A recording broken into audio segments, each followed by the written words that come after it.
Assalamualaikum warahmatullahi wabarakatuh. Perkenalkan, saya Adinda Anissa Fitria dari Program Studi Pendidikan Agama Islam. Di sini saya akan menjelaskan tentang akad. Pengertian akad. Akad berasal dari bahasa Arab. Al-akad, bentuk jamak dari al-uqud, mempunyai arti mengikat, ar-robit, sambungan, al-akad, janji, al-had.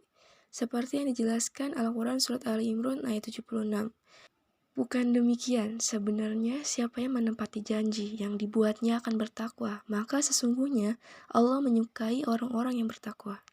Pengertian akad secara terminologi. Definisi akad secara umum seperti yang dijelaskan di buku Wahbah Az-Zuhaili, setiap yang diinginkan manusia untuk mengerjakannya, baik keinginan tersebut berasal dari kehendaknya sendiri, misalnya dalam hal wakaf, atau kehendak tersebut timbul dari dua orang, misalnya dalam hal jual beli ijarah.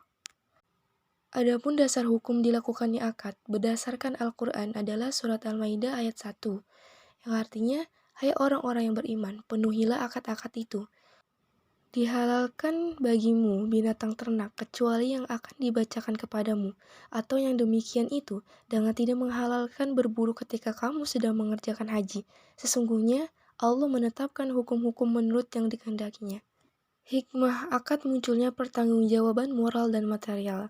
Yang pertama, ada timbulnya rasa ketentraman dan kepuasan dari kedua belah pihak, terhindarnya perselisihan dari kedua belah pihak, terhindarnya dari kepemilikan harta secara tidak sah, status kepemilikan terhadap harta menjadi jelas. Syarat dan rukun akad. Yang pertama ada akid. Akid yaitu orang yang berakad atau bersepakat. Pihak yang melakukan akad ini dapat terdiri dari dua orang atau lebih. Pihak yang berakad dalam transaksi jual beli di pasar biasanya terdiri dari dua orang, yaitu pihak penjual dan pembeli. Dalam hal warisan, misalnya ahli waris bersepakat untuk memberikan sesuatu kepada orang lain, maka pihak yang diberi tersebut boleh jadi terdiri dari beberapa orang. Selanjutnya ada akad ma'qud alaih.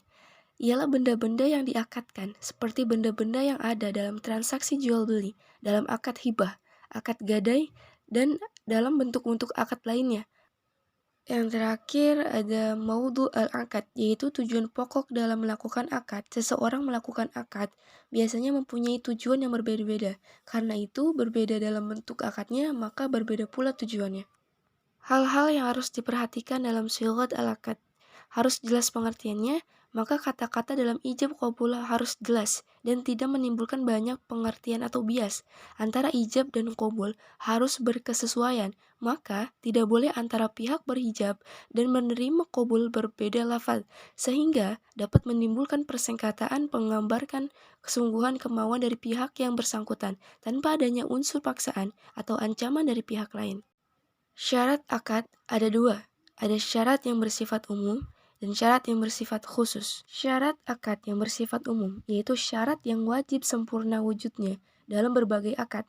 Syarat yang bersifat khusus yaitu syarat yang wujudnya wajib ada dalam sebagian akad. Syarat khusus ini disebut sebagai idhofi atau tambahan yang harus ada di samping syarat-syarat umum, seperti syarat adanya saksi dalam pernikahan. Selanjutnya ada pembagian-pembagian akad. Akad munjiz yaitu akad yang dilaksanakan langsung pada saat selesainya akad. Pernyataan akad yang diikuti dengan pelaksanaan akad ialah pernyataan yang tidak disertai dengan syarat dan tidak pula ditentukan oleh pelaksanaan setelah akadnya. Akad mu'allaq yaitu akad yang dalam pelaksanaannya terdapat syarat yang telah ditentukan dalam akad, seperti penentuan penyerahan barang diakadkan setelah adanya pembayaran. Akad mudhof yaitu akad yang dalam pelaksanaannya terdapat syarat mengenai penangguhan pelaksanaan akad. Pernyataan yang pelaksanaannya ditangguhkan hingga waktu yang ditentukan. Pelaksanaan tersebut sah dilakukan pada waktu akad.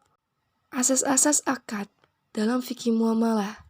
Asas ini merupakan prinsip yang ada dalam akad dan menjadi landasan bila mana sebuah akad dilakukan oleh pihak yang berkepentingan dengannya. Yang pertama ada asas ibah. Asas ini merupakan asas hukum dalam hukum Islam. Selanjutnya ada asas kebebasan, mabda huriyatul al-aqd. Asas kebebasan.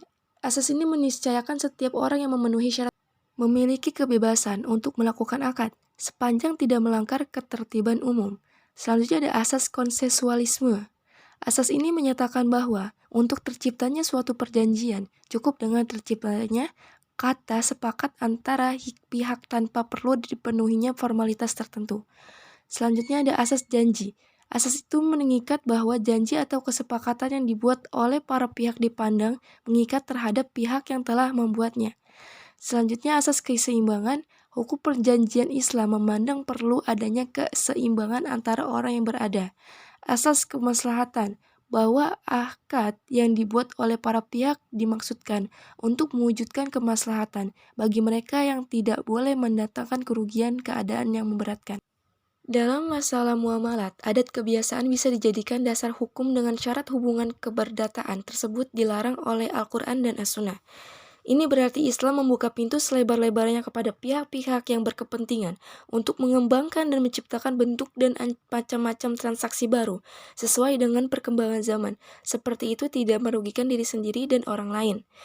Selain itu, dalam transaksi muamalat yang menjadi acuan adalah terciptanya unsur kemaslahatan yang mengandung makna bahwa hubungan itu mendatangkan kebaikan, berguna, dan berfaedah bagi kehidupan pribadi dan masyarakat. Mungkin cukup sekian penyampaian dari saya, kurang lebihnya mohon maaf. Wallahul muwaffiq ila aqwamit thoriq. Wassalamualaikum warahmatullahi wabarakatuh.